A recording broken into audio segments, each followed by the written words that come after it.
Talk 8. The Great Financial Scandal of 2003. Summer 2000. An account by Charles T. Munger. This parable and morality play gives Charlie a chance to vent his anger at the accounting profession's role in corporate malfeasance. Handwritten by Charlie when he was vacationing in the summer of 2000, the speech is an eerie prediction of the scandals that surfaced well before his predicted date of 2003, and that continue today to be an important issue. The early Quant Tech appears to be loosely based on C.F. Braun Engineering, a firm whose brilliant founder, Carl F. Braun, and business practices Charlie greatly admired. The firm was ultimately sold to the Kuwaiti government, so the later Quant Tech is not modeled in any way on C.F. Braun Engineering. Charlie chronicles how leadership change in a very successful company can consign the firm to mediocrity, or worse, to disrepute and failure. When new management adopts modern financial engineering techniques, especially the use of stock options that aren't expensed, all is lost. Shakespeare's Henry VI said, "The first thing we do, let's kill all the lawyers." Charlie, an attorney, might reject that idea, but accountants? Well... The great financial scandal erupted in 2003 with the sudden, deserved disgrace of Quant Technical Corporation, always called Quant Tech. By this time, Quant Tech was the country's largest pure engineering firm, having become so as a consequence of the contributions of its legendary founder, engineer Albert Herzog Quant. After 2003, people came to see the Quant Tech story as a sort of morality play divided into two acts. Act 1, the era of the great founding engineer, was seen as a golden age of sound values. Act 2, the era of the founder's immediate successors, was seen as the age of false values, with Quant Tech becoming in the end a sort of latter-day Sodom or Gomorrah. In fact, as this account will make clear, the change from good to evil did not occur all at once when Quant Tech's founder died in 1982. Much good continued after 1982, and serious evil had existed for many years prior to 1982 in the financial culture in which Quant Tech had to operate. The Quant Tech story is best understood as a classic sort of tragedy in which a single flaw is inexorably punished by remorseless fate.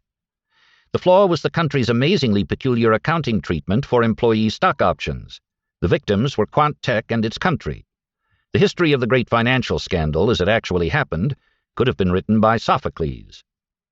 As his life ended in 1982, Albert Herzog Quant delivered to his successors and his maker a wonderfully prosperous and useful company. The sole business of Quant Tech was designing for fees all over the world a novel type of super-clean and super-efficient small power plant that improved electricity generation. By 1982, Quant Tech had a dominant market share in its business and was earning $100 million on revenues of $1 billion. Its costs were virtually all costs to compensate technical employees engaged in design work. Direct employee compensation cost amounted to 70% of revenues. Of this 70%, 30% was base salaries, and 40% was incentive bonuses being paid out under an elaborate system designed by the founder. All compensation was paid in cash. There were no stock options, because the old man considered the accounting treatment required for stock options to be weak, corrupt, and contemptible, and he no more wanted bad accounting in his business than he wanted bad engineering. Moreover, the old man believed in tailoring his huge incentive bonuses to precise performance standards established for individuals or small groups, instead of allowing what he considered undesirable compensation outcomes, both high and low, such as he believed occurred under other companies' stock option plans. Yet even under the old man's system, most of Quant Tech's devoted long-time employees were becoming rich or sure to get rich. This was happening because the employees were buying Quant Tech stock in the market, just like non-employee shareholders. The old man had always figured that people smart enough and self-disciplined enough to design power plants could reasonably be expected to take care of their own financial affairs in this way. He would sometimes advise an employee to buy Quant Tech stock, but more paternalistic than that he would not become. By the time the founder died in 1982, Quant Tech was debt-free and, except as a reputation enhancer, really didn't need any shareholders' equity to run its business, no matter how fast revenues grew. However, the old man believed with Ben Franklin that it is hard for an empty sack to stand upright, and he wanted Quant Tech to stand upright. Moreover, he loved his business and his co-workers, and he always wanted to have on hand large amounts of cash equivalents so as to be able to maximize work-out or work-up chances if an unexpected adversity or opportunity came along. And so in 1982, Quant Tech had on hand $500 million in cash equivalents amounting to 50% of revenues. Possessing a strong balance sheet and a productive culture, and also holding a critical mass of expertise in a rapidly changing and rapidly growing business, Quant Tech, using the old man's methods, by 1982 was destined for 20 years ahead to maintain profits at 10% of revenues, while revenues increased at 20% per year. After these 20 years, commencing in 2003, Quant Tech's profit margin would hold for a very long time at 10%, while revenue growth would slow down to 4% per year. But no one at Quant Tech knew precisely when its inevitable period of slow revenue growth would begin. The old man's dividend policy for Quant Tech was simplicity itself. He never paid a dividend. Instead, all earnings simply piled up in cash equivalents. Every truly sophisticated investor in common stocks could see that the stock of cash-rich Quant Tech provided a splendid investment opportunity in 1982, when it sold at a mere 15 times earnings and, despite its brilliant prospects, had a market capitalization of only $1.5 billion. This low market capitalization, despite brilliant prospects, existed in 1982 because other wonderful common stocks were also then selling at 15 times earnings or less as a natural consequence of high interest rates then prevailing, plus disappointing investment returns that had occurred over many previous years for holders of typical diversified portfolios of common stocks. One result of Quant Tech's low market capitalization in 1982 was that it made Quant Tech's directors uneasy and dissatisfied right after the old man's death. A wiser board would then have bought in Quant Tech's stock very aggressively, using up all cash on hand and also borrowing funds to use in the same way. However, such a decision was not in accord with conventional corporate wisdom in 1982, and so the directors made a conventional decision. They recruited a new CEO and CFO from outside Quant Tech, in particular from a company that had a conventional stock option plan for employees and also possessed a market capitalization at 20 times reported earnings, even though its balance sheet was weaker than Quant Tech's, and its earnings were growing more slowly than earnings at Quant Tech. Incident to the recruitment of the new executives, it was made plain that Quant Tech's directors wanted a higher market capitalization as soon as feasible. The newly installed Quant Tech officers quickly realized that the company could not wisely either drive its revenues up at an annual rate higher than the rate in place or increase Quant Tech's profit margin. The founder had plainly achieved an optimum in each case, nor did the new officers dare tinker with an engineering culture that was working so well. Therefore, the new officers were attracted to employing what they called modern financial engineering, which required prompt use of any and all arguably lawful methods for driving up reported earnings, with big, simple changes to be made first. By a strange irony of fate, the accounting convention for stock options that had so displeased Quant Tech's founder now made the new officer's job very easy, and would ultimately ruin Quant Tech's reputation.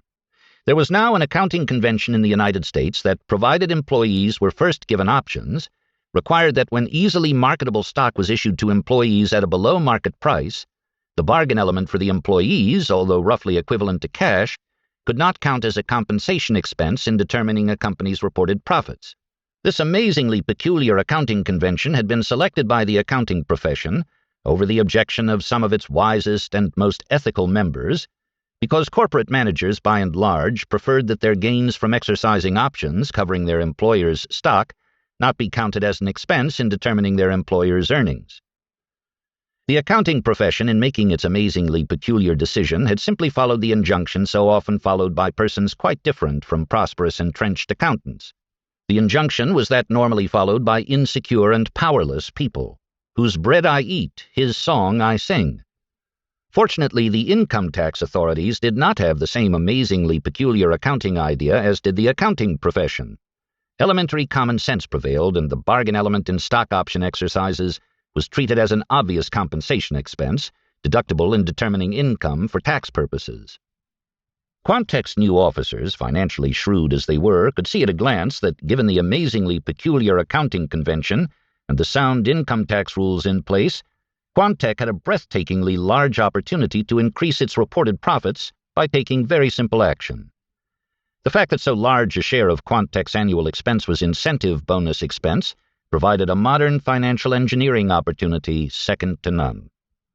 For instance, it was mere child's play for the executives to realize that if in 1982 Quant Tech had substituted employee stock option exercise profits for all its incentive bonus expenses of $400 million, While using bonus money saved plus option prices paid to buy back all shares issued in option exercises, and keeping all else the same, the result would have been to drive Quant Tech's 1982 reported earnings up by 400%, to $500 million from $100 million, while shares outstanding remained exactly the same. And so it seemed that the obviously correct ploy for the officers was to start substituting employee stock option exercise profits for incentive bonuses.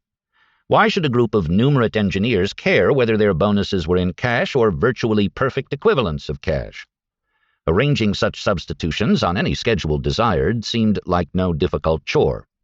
However, it was also mere child's play for the new officers to realize that a certain amount of caution and restraint would be desirable in pushing their new ploy. Obviously, if they pushed their new ploy too hard in any single year, there might be rebellion from Quant Tech's accountants or undesirable hostility from other sources. This in turn would risk killing a goose with a vast ability to deliver golden eggs, at least to the officers. After all, it was quite clear that their ploy would be increasing reported earnings only by adding to real earnings an element of phony earnings. Phony in the sense that Quant Tech would enjoy no true favorable economic effect, except a temporary fraud-type effect similar to that from overcounting closing inventory, from that part of reported earnings increases attributable to use of the ploy. The new CEO privately called the desirable cautious approach wisely restrained falsehood. Plainly, the new officers saw it would be prudent to shift bonus payments to employee stock option exercise profits in only a moderate amount per year over many years ahead. They privately called the prudent plan they adopted their dollop-by-dollop system, which they believed had 4 obvious advantages. First, a moderate dollop of phony earnings in any single year would be less likely to be noticed than a large dollop. Second, the large long-term effect from accumulating many moderate dollops of phony earnings over the years would also tend to be obscured in the dollop-by-dollop system. As the CFO pithily and privately said, if we mix only a moderate minority share of turds with the raisins each year, probably no one will recognize what will ultimately become a very large collection of turds. Third, the outside accountants, once they had blessed a few financial statements containing earnings increases, only a minority share of which were phony, would probably find it unendurably embarrassing not to bless new financial statements containing only the same phony proportion of reported earnings increases. Fourth, the dollop-by-dollop system would tend to prevent disgrace, or something more seriously harmful, for Quant Tech's officers. With virtually all corporations except Quant Tech having ever more liberal stock option plans, the officers could always explain that a moderate dollop of shift toward compensation in option exercise form was needed to help attract or retain employees. Indeed, given corporate culture and stock market enthusiasm likely to exist as a consequence of the strange accounting convention for stock options, this claim would often be true. With these 4 advantages, the dollop-by-dollop system seemed so clearly desirable that it only remained for Quant Tech's officers to decide how big to make their annual dollops of phony earnings.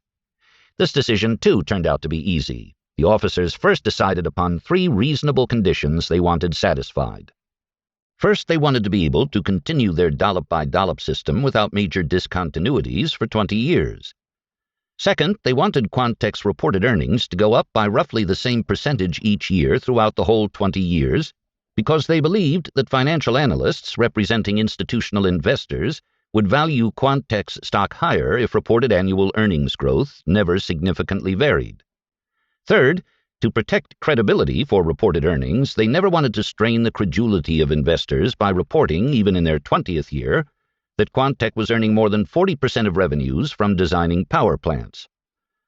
With these requirements, the math was easy, given the officers' assumption that Quant Tech's non-phony earnings and revenues were both going to grow at 20% per year for 20 years. The officers quickly decided to use their dollop-by-dollop system to make Quant Tech's reported earnings increase by 28% per year, instead of the 20% that would have been reported by the founder. And so the great scheme of modern financial engineering went forward toward tragedy at Quant Tech. And few disreputable schemes of man have ever worked better in achieving what was attempted. Quant Tech's reported earnings, certified by its accountants, increased regularly at 28% per year.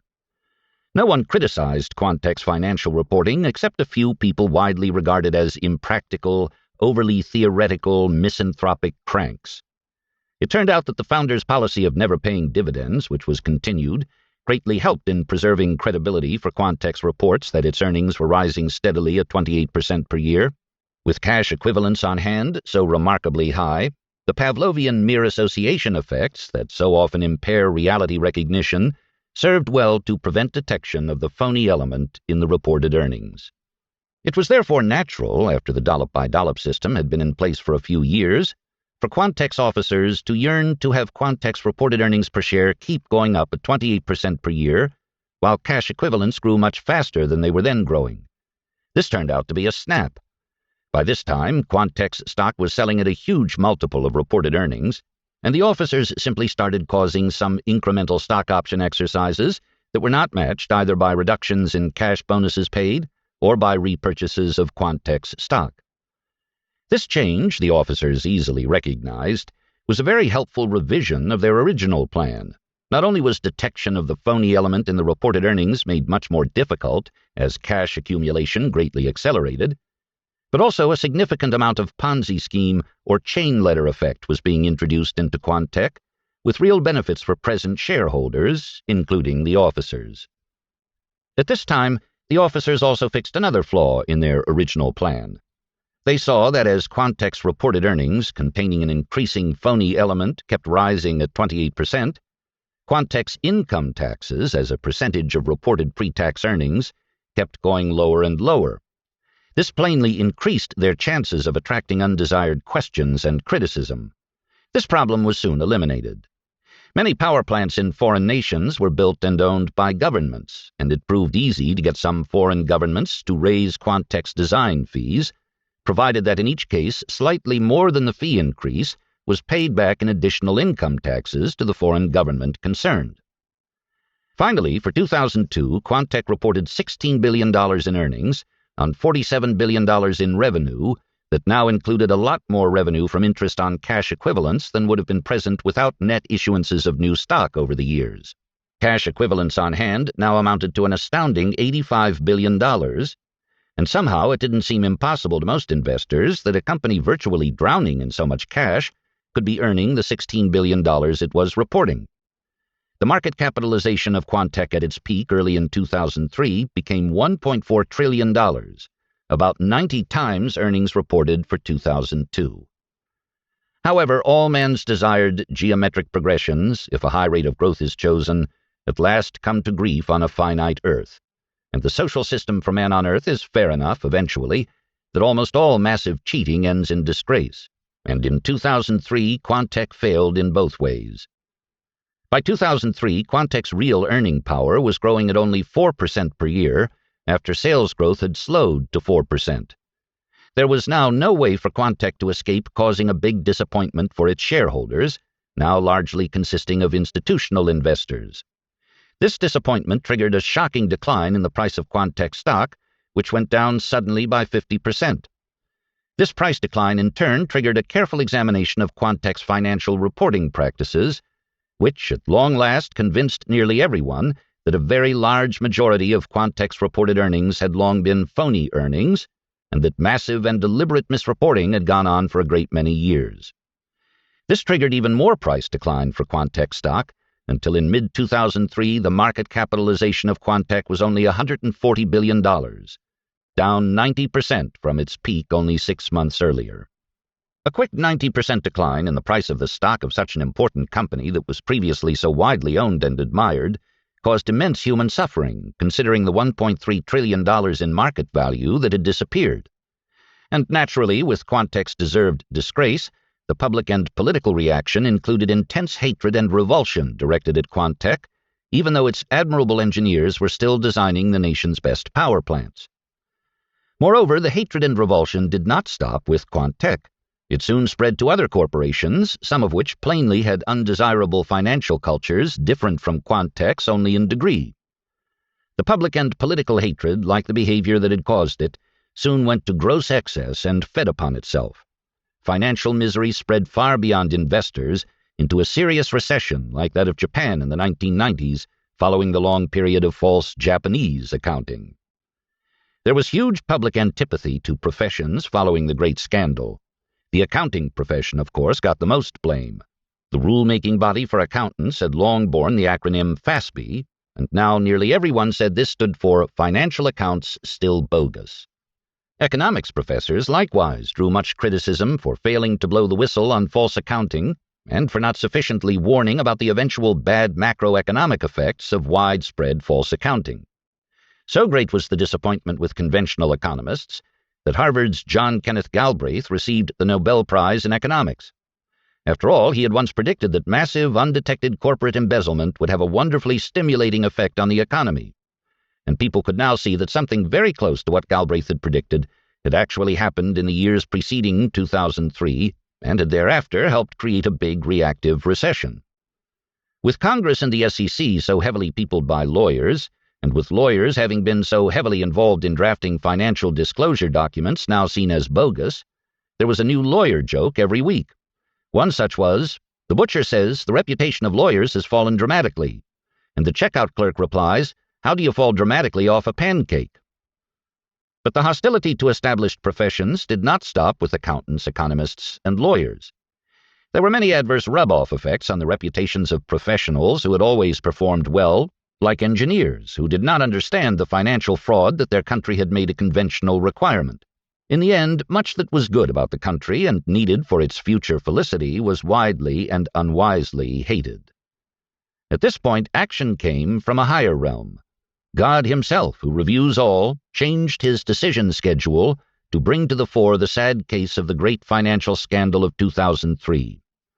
He called in his chief detective and said, "Smith, bring in for harsh but fair judgment the most depraved of those responsible for this horrible outcome." But when Smith brought in a group of security analysts who had long and uncritically touted the stock of Quant Tech, the great judge was displeased. "Smith," he said, "I can't come down hardest on low-level cognitive error, much of it subconsciously caused by the standard incentive systems of the world." Next, Smith brought in a group of SEC commissioners and powerful politicians. No, said the great judge. "These people operate in a virtual maelstrom of regrettable forces, and can't reasonably be expected to meet the behavioral standard you seek to impose." Now the chief detective thought he had gotten the point. He next brought in the corporate officers who had practiced their version of modern financial engineering at Quant Tech. "You are getting close," said the great judge, "but I told you to bring in the most depraved. These officers will, of course, get strong punishment for their massive fraud and disgusting stewardship of the great engineer's legacy, but I want you to bring in the miscreants who will soon be in the lowest circle of hell, the ones who so easily could have prevented all this calamity." At last the chief detective truly understood. He remembered that the lowest circle of hell was reserved for traitors. And so he now brought in from purgatory a group of elderly persons who, in their days on earth, had been prominent partners in major accounting firms. "Here are your traitors," said the chief detective. "They adopted the false accounting convention for employee stock options. They occupied high positions in one of the noblest professions, which, like yours, help make society work right by laying down the right rules. They were very smart and securely placed, and it is inexcusable that they deliberately caused all this lying and cheating that was so obviously predictable. They well knew what they were doing was disastrously wrong, yet they did it anyway. Owing to the press of business in your judicial system, you made a mistake at first in punishing them so lightly, but now you can send them into the lowest circle in hell." Startled by the vehemence and presumption, the great judge paused. Then he quietly said, "Well done, my good and faithful servant." This account is not an implied prediction about 2003. It is a work of fiction. Except in the case of Professor Galbraith, any resemblance to real persons or companies is accidental. It was written in an attempt to focus possibly useful attention on certain modern behaviors and belief systems. Talk 8 Revisited. I had a lot of fun composing this account in the summer of 2000, but I was serious as I tried to show how standard accounting treatment for stock options was functionally equivalent to simpler types of promotional fraud. To me, a profession and a nation that allow unsound accounting for management cost are leaning in the same moral direction as the group that leaves most of the steel out of the concrete in erecting high-rise apartment buildings. Moreover, the unsound accounting is more virulent than the murderous construction practice. After all, the defective constructors have a harder time rationalizing their deplorable behavior, and therefore the bad accounting will more easily spread than the defective construction, which is exactly what happened, as defective accounting for stock options became ubiquitous. There has been some good news since Talk 8 was delivered. The accounting profession now requires that some provision for stock option cost be charged against earnings. However, by the time stock options are exercised, the total cost charged is usually far less than total cost incurred. Moreover, the part of the cost that is charged to earnings is often manipulated downward by dubious techniques. What this accounting saga constitutes is one more sad example of evil rewarded, dying hard, as a great many people conclude that something can't be evil if they are profiting from it.